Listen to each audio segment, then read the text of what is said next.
everyone. Welcome to today's podcast episode on defunding the police. Fun topic. To introduce myself, my name is Amanda Green. I will be the host and moderator for today. So before we jump in and get started, let's go through a round of intros. We'll start with you. All right, I'm Joe DeVries. I'm a Deputy City Administrator for the City of Oakland. Hi, Amanda. I'm Gregory Townsend. I'm a community member. Hey, Greg. Hi, I'm Jessica Sanchez, and I'm also a community member. Awesome. Well, thank you guys for, first of all, being here with us today. So let's talk about a little bit, let's set the stage, if you will. So when we talk about defunding the police, really the objective of today's conversation is to talk to the Oakland community members, you, about what defunding the police actually means and how the city of Oakland is actively implementing that through an organization called OakDOT. So to start us off, Joe, would you mind just telling us what OakDOT is and what they do? Sure. OakDOT stands for the Oakland Department of Transportation.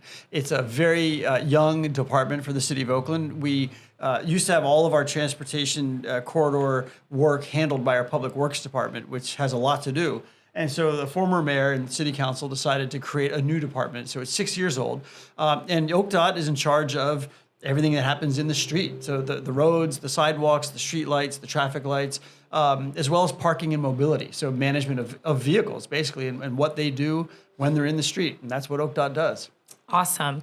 And I know we have the specific program that we'll be talking about today is the abandoned auto program.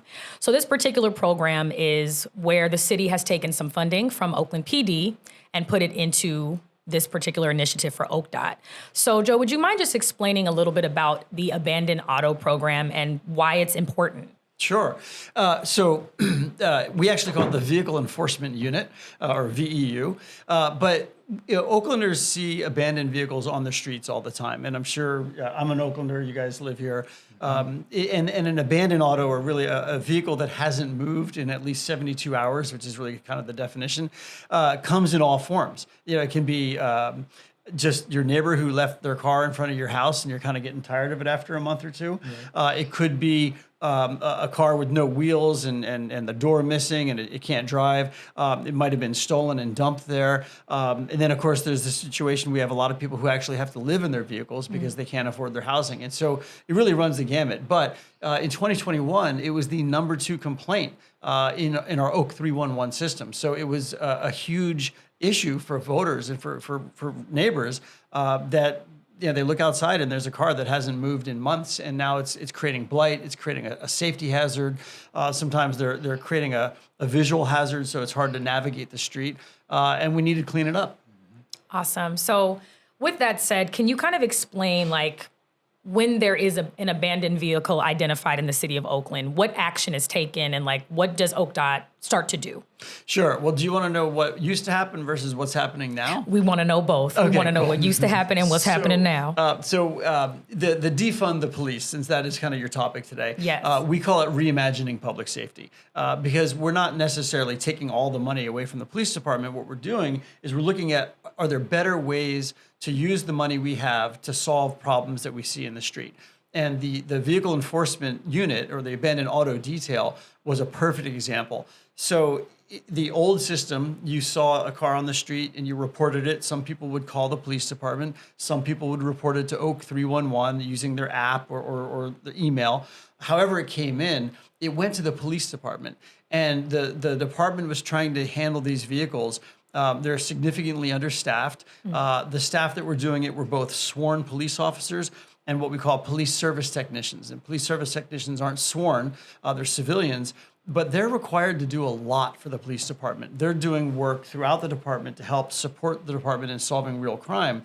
And now they were tasked with also dealing with all of these vehicles. And we didn't have the staffing to do it, and we didn't really have a good system in place. So when the city council adopted the last budget cycle, they said, let's take these basically 13 positions out of the police department, put them in the Department of Transportation, or OakDOT, and run a different way of handling these vehicles. And so with that, we created an abandoned auto task force. It took us about 18 months, and we just launched on Valentine's Day the new Vehicle Enforcement Unit in OakDOT. So now, when you make that call to 311, don't call the police department, but when you make that call to 311, it's the Department of Transportation or OakDOT that is sending out a technician instead of the police department. And I can go into a lot more detail when you're ready for me to. Awesome. Okay, that's helpful. So if a resident of Oakland wants to report an abandoned vehicle, they dial 311? Okay, because I'm all about action items. We love that. Now, Greg, I know you mentioned you used to be your former law enforcement officer, correct? Correct. Okay, so in your experience, or your opinion rather, why would an Oakland resident need to care about abandoned automobiles?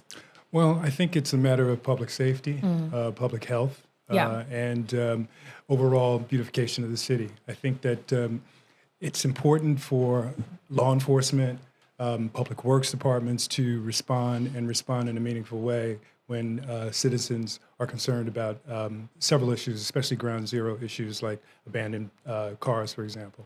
I like the fact that Joe talked about how instead of using officers who have plenty to do, we have technicians that are able to respond in place of officers and see to those needs as quickly as they can. Gotcha. So that sounds like a direct correlation into one, where we're reallocating, or like you said, reimagining public safety, reallocating those funds into this program. But it also seems to have a direct impact on the community residents, right? So if there is a crisis where you would want like an officer to respond, there's more bandwidth, there's more availability. Absolutely. So I'm gonna turn the question to you, as an Oakland resident. How do you feel about this program? Do you find that like abandoned auto just in general is an issue that you've identified just being a resident here? Yeah, I definitely think so. I mean, I've lived in Uptown, I've lived in East Oakland, and so kind of getting a sense of seeing these abandoned autos, around in an area, and then seeing that one abandoned auto kind of leads to I would say a catalyst of more things piling up. So definitely think it's an issue in the community. Interested, in hearing how this program compares to how it was kind of handled in the past. Maybe some of the unforeseen obstacles. I know you mentioned it just launched a few weeks ago, and so seeing how since launching, kind of how the response has kind of changed the system. What are some of the obstacles that have kind of occurred that maybe the team didn't really account for, and things like that. Awesome. And Jessica, does it make you feel safer, right, as a resident, that there's ideally more OPD officers available to address different like situations or when people are in need? Does that make you feel more safe? I would say, that's to be determined, kind of seeing how they take action on their end. But I think the initiative is there, kind of seeing like their time is going to be spent more wisely.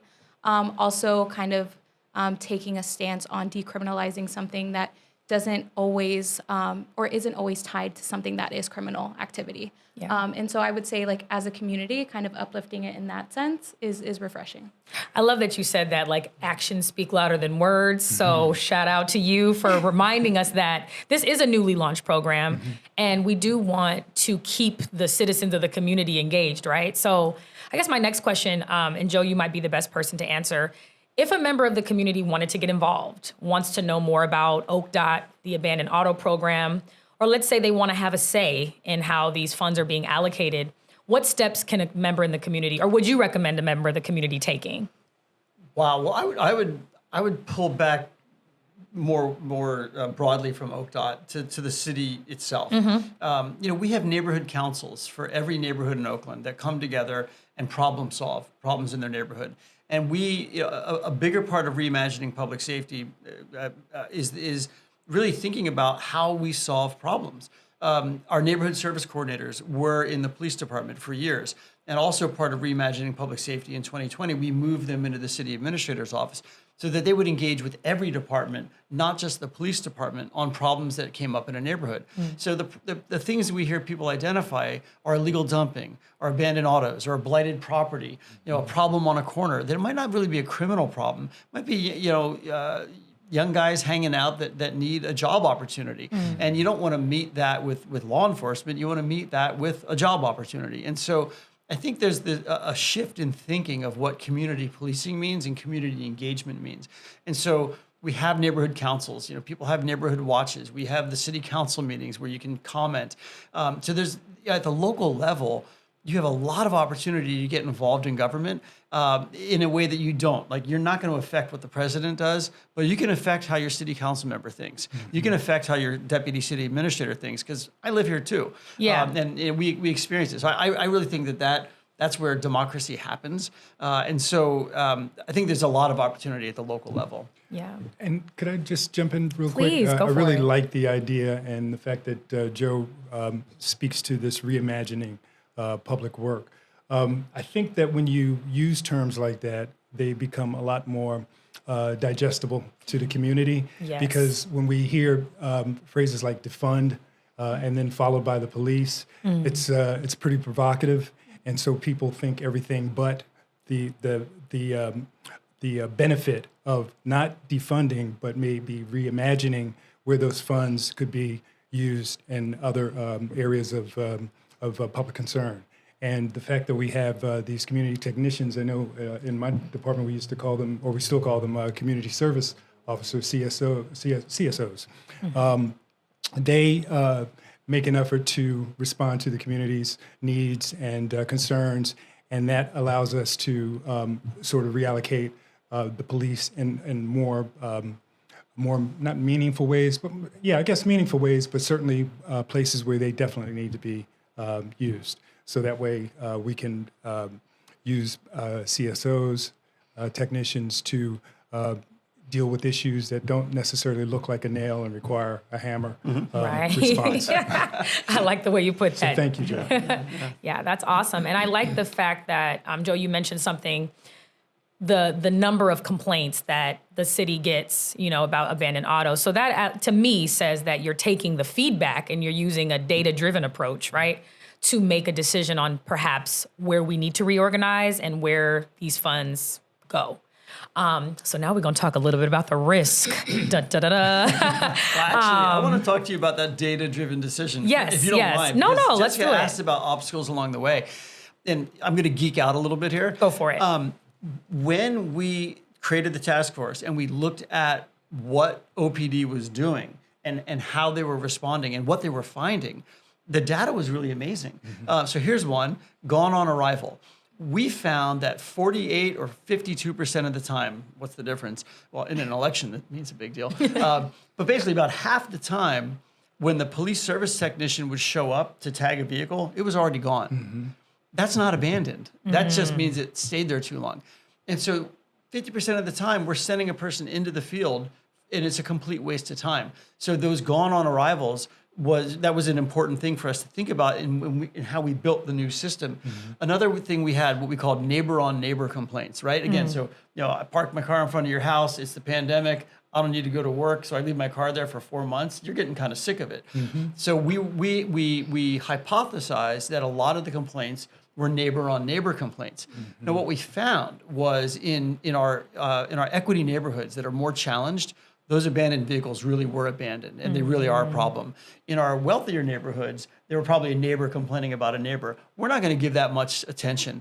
What we thought about is, do we send a courtesy notice? Like, hey, by the way, you're supposed to move your car every 72 hours. Instead of sending someone to actually tow the vehicle and waste city resources. Same with the gone on arrivals. By integrating abandoned auto into our OakDOT parking management team, we've integrated parking. So instead of having parking control technicians going out and issuing tickets, and then the police department sending people to deal with abandoned autos, what we did was we created a parking control technician 2. So we created a promotional opportunity for the staff, which we met with our labor partners, and one of the obstacles along the way, we didn't meet with them early enough, and so there was a lot of confusion. Like, what are you doing? You're creating a new position. But once we sat down with the team that already does parking enforcement, we realized that we could create a promotional opportunity, pay staff that are already trained, train them even more to do this new work, because it does require a lot more work.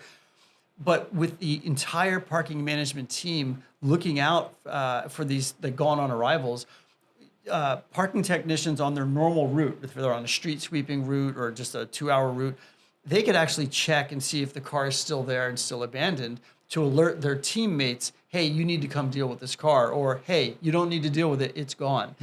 That in and of itself is a more efficient way of doing things. And we just didn't have that before. So that's kind of the discovery and the data part of the process that was exciting about and why it took us 18 months to get it right.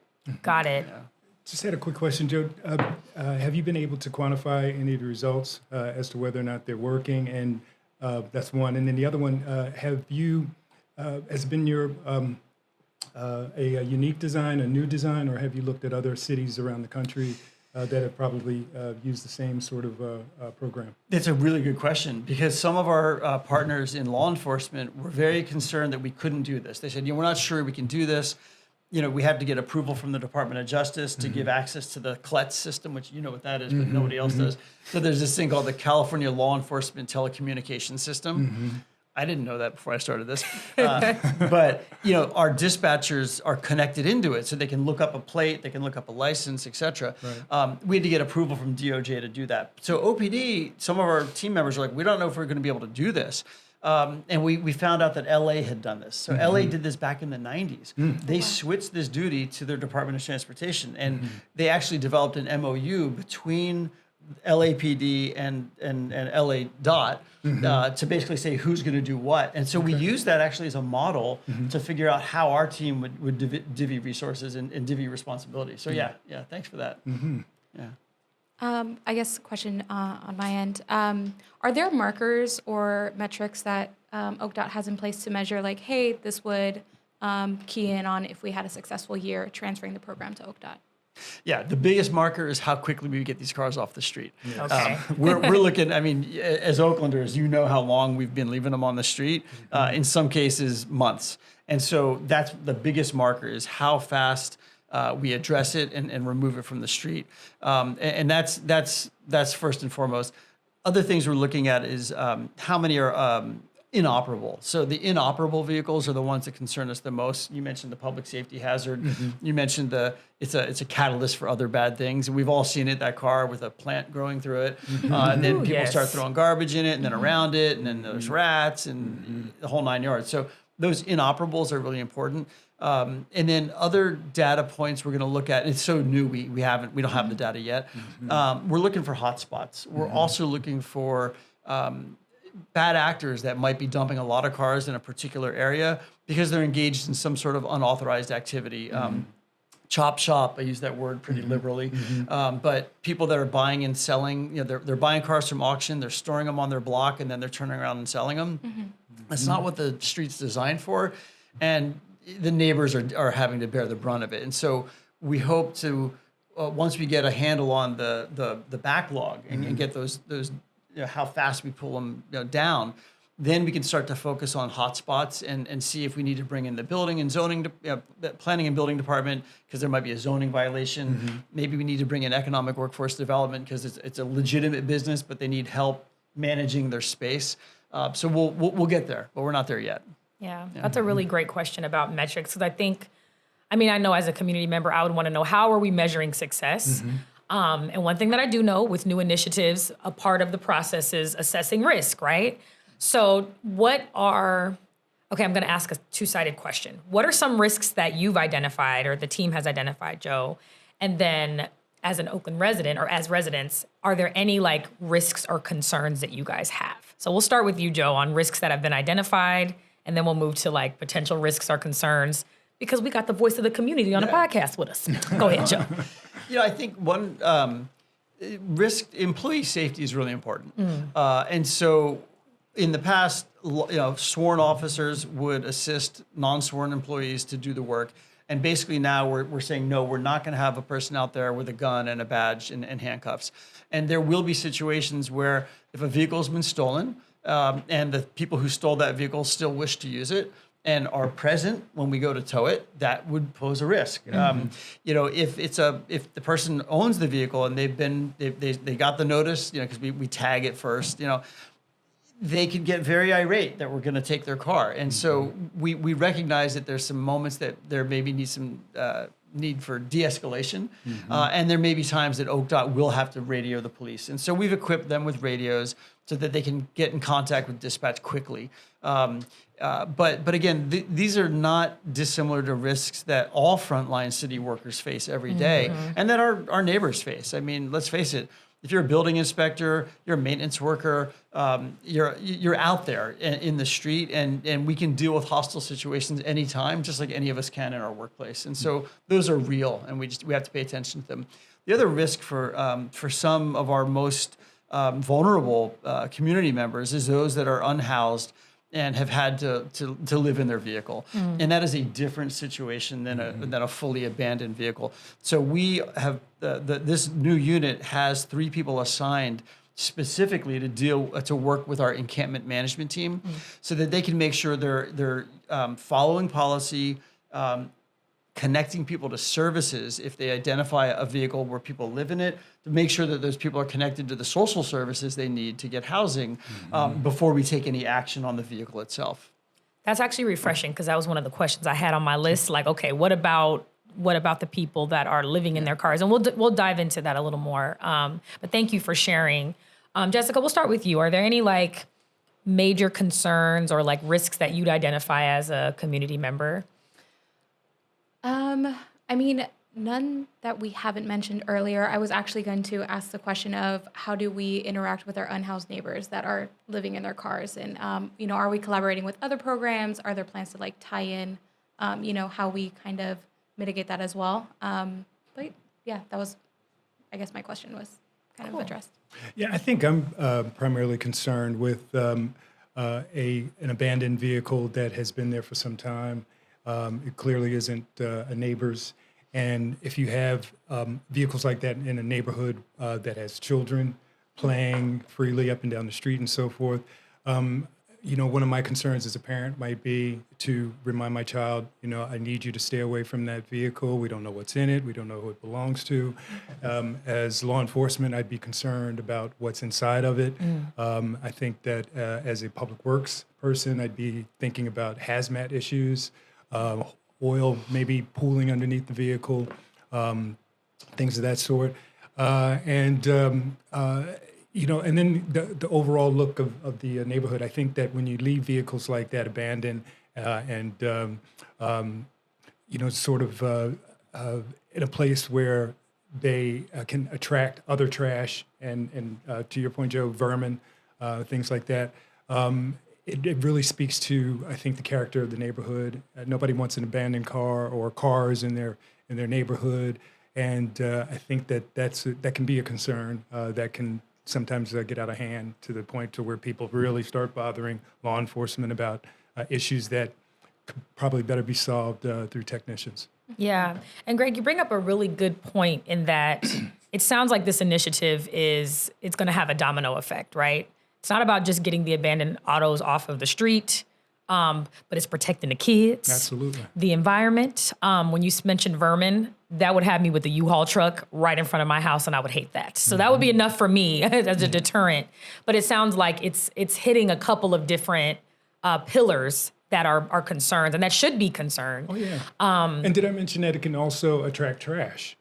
Some folks will feel like, well, the city's not going to move this vehicle, so maybe I'll leave my couch next to it. Maybe I'll leave some, bags filled with trash next to it. Right. So it can invite neglect on a whole lot of levels. So yeah, that's a really good point, and I would say, even as a resident, maybe something that I wouldn't even consider, because sometimes, I remember living in a house, one of my childhood homes, and there was this vehicle, and my parents were like writing notes, and I didn't even know that the city had a protocol. But I remember my mom kept saying, it's just an eyesore. It's an eyesore. And it did, now that I'm a little bit older, I'm like, you know what? She's right. I do have another question for you, Greg, since you've been, you're a former law enforcement officer, what would you say, I'm just making sure I asked this question correctly, for civilians in the city of Oakland, right? If they're reporting abandoned auto, and let's say it's not a neighbor-to-neighbor complaint and it's a little more concerning or maybe pose a potential safety risk, what are some steps, and I guess, Joe, you can answer the question as well, what are some steps that a civilian can take to keep themselves safe when they're reporting a vehicle? Well, I would advise them that, number one, if they can take pictures, maybe do that. And if they're able to send them to the city or send them to LE, that would probably be a good start. I don't think that it would be necessary for a police officer to come to the scene to, check out the complaint, look at the vehicle and so forth, at least not initially. It makes sense to have technicians to come and have an opportunity to, at the very least, look at the vehicle, maybe document some information that may be visible. And if they have an opportunity, depending on the supervisor, if they're able to talk to the resident or community member who made the call, that might be appropriate. But I think that those are short, small, easy steps. As opposed to trying to escalate a situation, get emotional about, hey, there's this vehicle in front of my car or in front of my home, and it's been here for 2 years or 2 weeks, and I'm a little concerned. Nobody seems to come, and so on and so forth. And I think that if we're able to approach it at the initial stage of complaint, based on the things that I just mentioned, I think that we could minimize the amount of concern that someone who's reporting this vehicle in front of their home, and if nothing else, ensure that we are going to do something about it, not just play lip service or anything like that, but let them know that, okay, we have your complaint, we have your concern, we will take care of it, and then maybe some sort of follow-up between the citizen and either Public Works or law enforcement at the very least. Yeah, I was actually going to bring up a question on follow-up. When a community member submits their claim, is there a way to track the status of their Great claim? question. Yes. Yeah. No. You read my mind. I was just thinking about that. Mine too.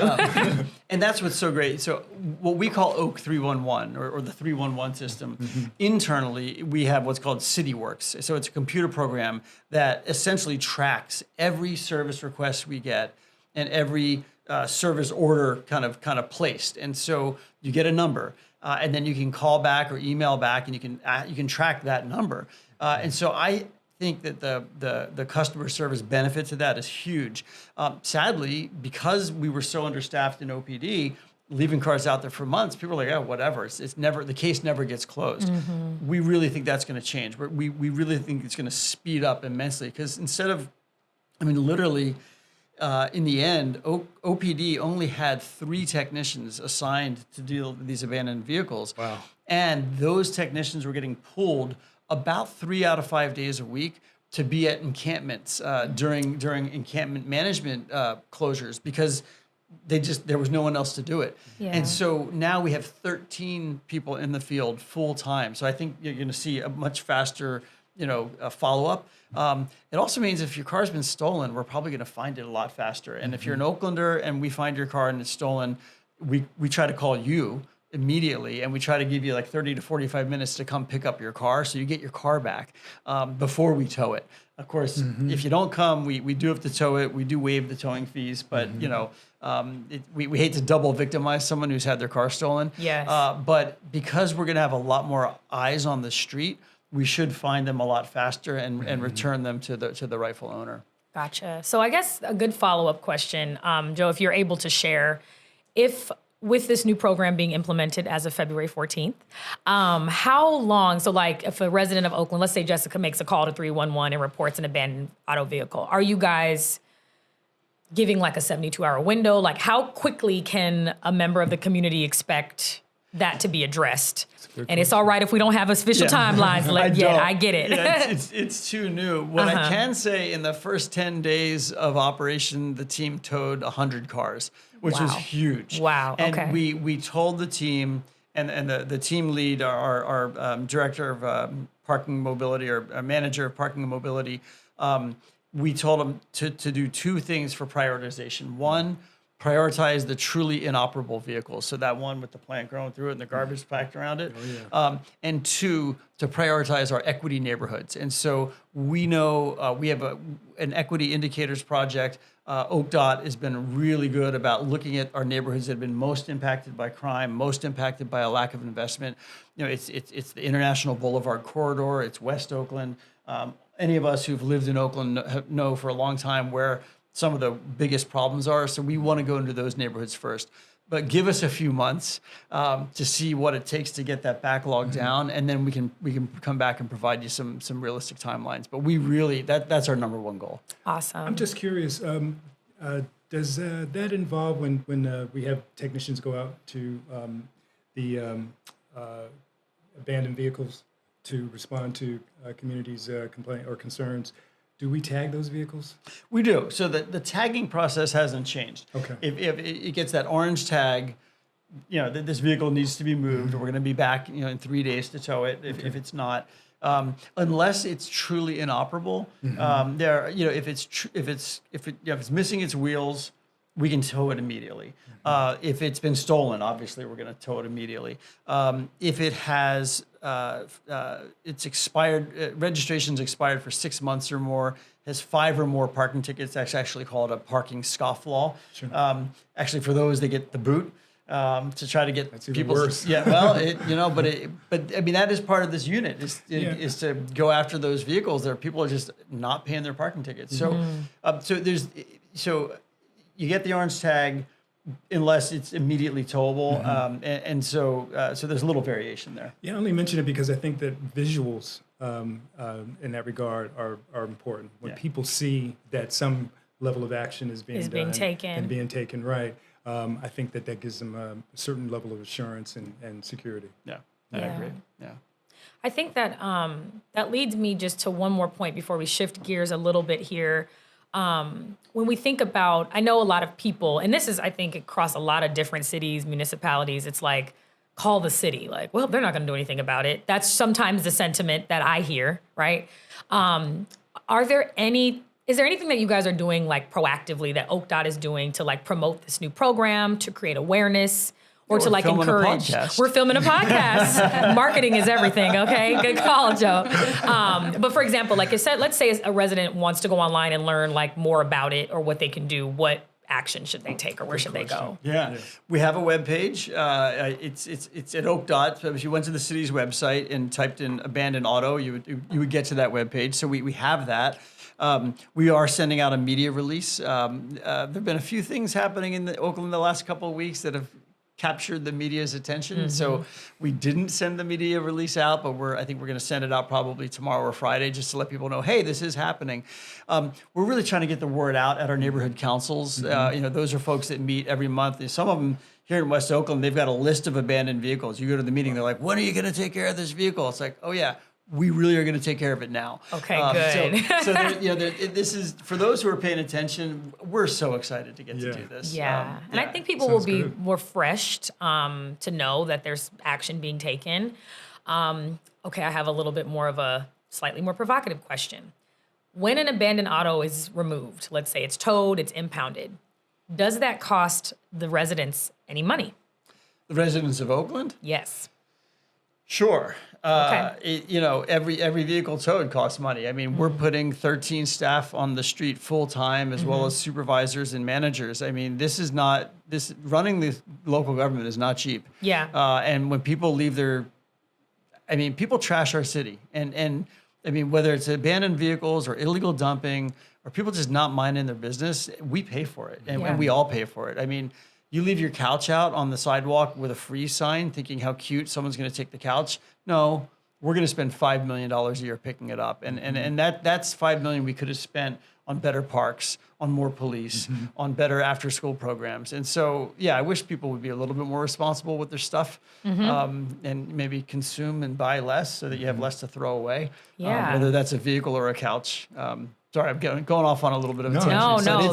It's a good point. The amount of money we spend cleaning up after people in this city is really quite sad. Yeah, and I the reason I asked that question is one, because I think taxpayers want to know where their money goes, simply put. And two, if you got a friend, a cousin, a boyfriend, fiance, who got an abandoned auto, let them know you are costing me money, okay? So take care of that. You wanted to say something, Greg? Go ahead. I was just curious, the other side of that, in trying to engage the community.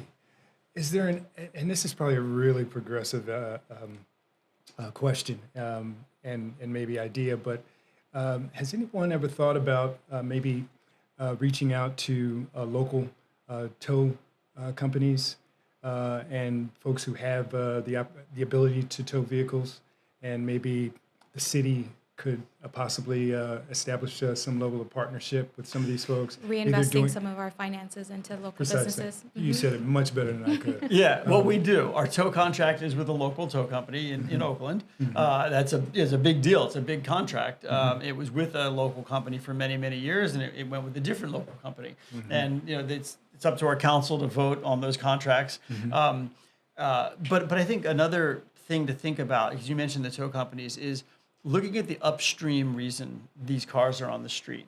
And so now that we have the group launched and we're going to work on that backlog, now we can look at, I mentioned those potentially problem, illegal businesses, but also people like the auctioning off of these cars. So then basically you can go buy a junker for a couple $100, drive it till it dies, and then just leave it on the street, never register it. And so we need to be talking to the DMV, and Alameda County has a stolen vehicle task force, and really look at those root causes and try to stem the flow of those vehicles off of our streets to begin with. And we couldn't do that work until we could stabilize the current situation. But that's the work over the next year to see so we can come up with some creative solutions. So you pick up the vehicles, where they go? They go to the impound yard. Yeah. Okay. And then they decide what to do with them. Okay. Yeah. And a lot of them get crushed because that's all they're worth. Are they able to be, any parts able to be recycled, reimagined? I like that word. I like that word, reimagined. That's part of the process I'm not that familiar with. Like, I know, it goes, our tow contractor takes them and they hold them. People have the opportunity to reclaim them. Obviously you may need to just go. I mean, I've had my car towed. I'll admit, when I was younger, I parked it where I shouldn't have. Oops. It happens to the best of us, Joe. It happens to the best of us. You pay the money and you get your car back. But if you don't, then they have the opportunity to auction it off. And so that's part of the issue we want to look at, to make sure those aren't just recycling back out onto the street.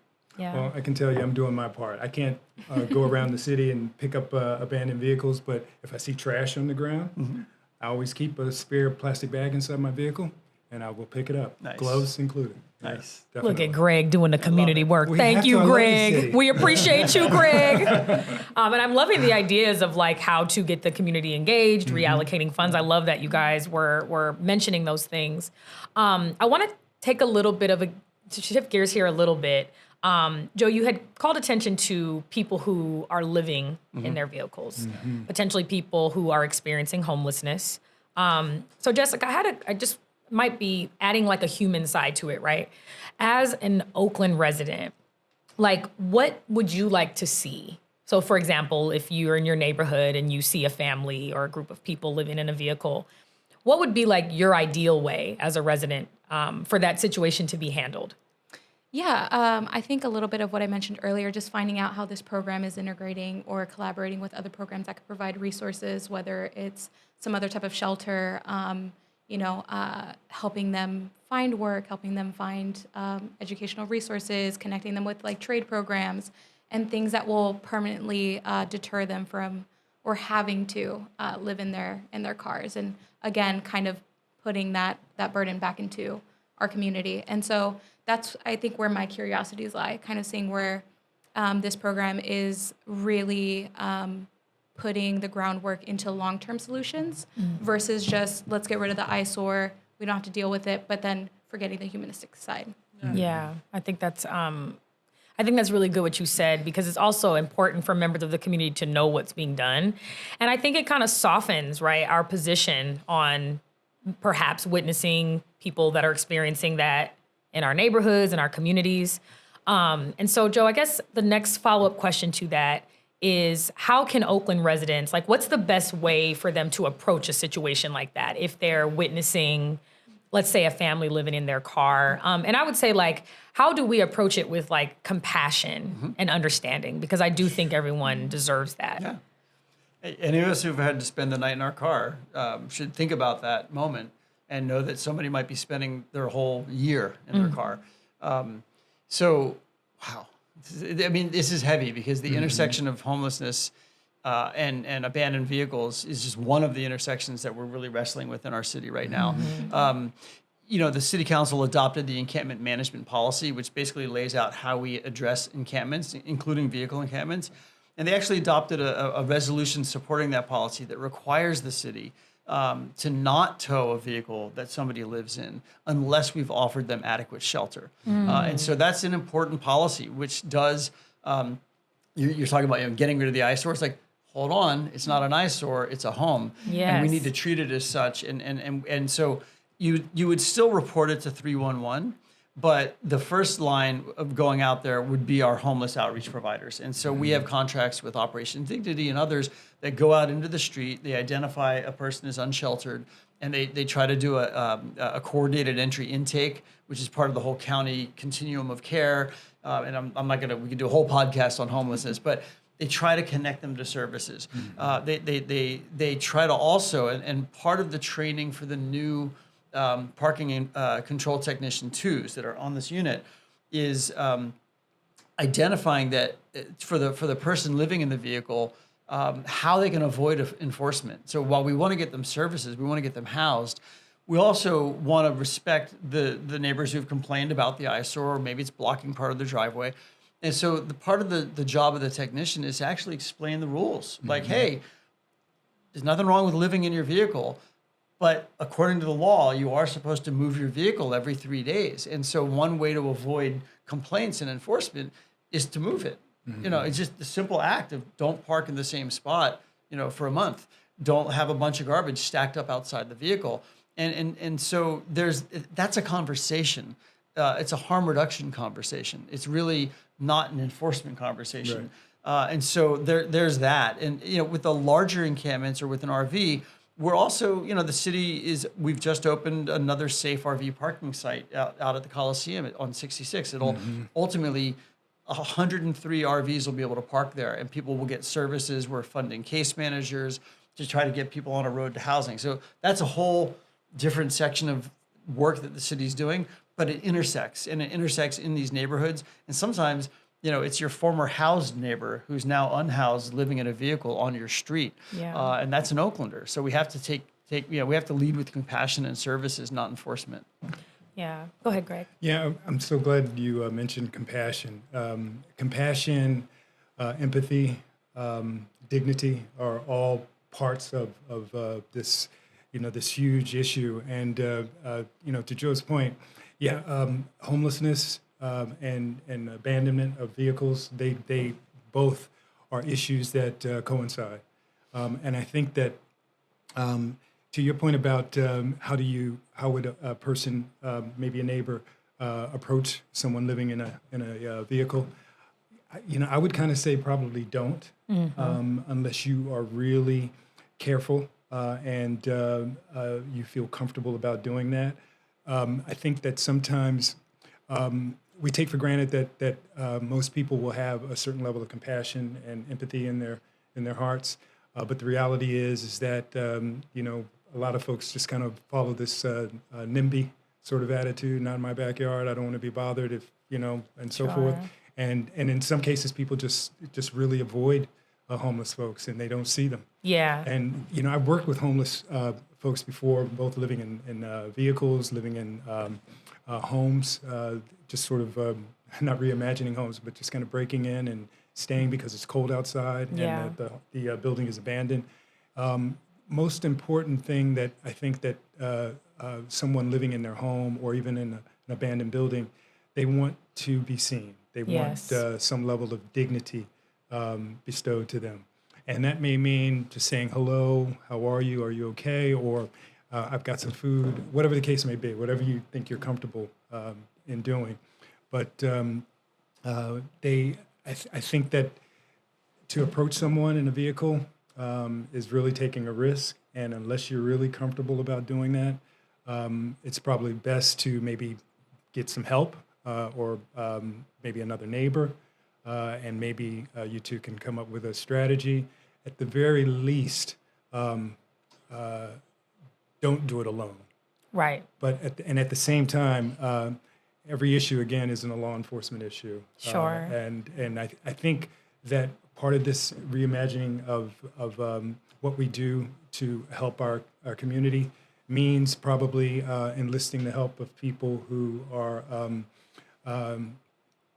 familiar with dealing with behavioral issues, dealing with psychological and mental issues, because a lot of times, as we know, homeless folk have a cascade of issues, and some of those may be just trying to seek a home, trying to get off the street, or they may be dealing with some levels of addiction and so forth. So it's a really complicated and complex issue all the way around. But I think that compassion and empathy certainly play a key role in trying to resolve these issues. Yeah, and I agree. And I think you made a great point when you said it's not always a law enforcement issue. It isn't. I think a lot of residents, myself included, sometimes I'm like, the only number I know to call is 911, okay? But now, okay, don't call 911, call 311. If obviously, if you're not in a situation that poses any potential danger, but it's good to know, one, that there is a resource that this program addresses directly, and that the city is being, their call to action is to also offer and provide services. That was something I didn't know before today. And so, yeah, for any of you guys out there listening and wondering what action can you take, 311 before 911. Yes, I made that up. That's good. That's good. Yeah, so I guess before we close out, any last questions for our OakDOT abandoned auto subject matter expert from Jessica or Greg? Well, Joe, I really appreciate listening to this new program. I think it's going to be very exciting and very beneficial to the city.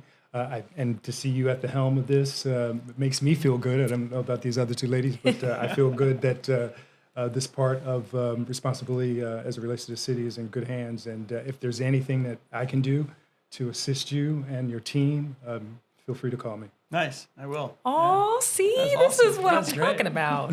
I love Yeah, that. kind of piggybacking off of that. I would say like this is really encouraging. After this conversation, it kind of puts things back into the community's hands and knowing that there's a program that's actually dedicated to this, not just another additional task, but this is the focus. And so now that I know about it, I think this is something that I'm going to advocate for, to people that I know. So.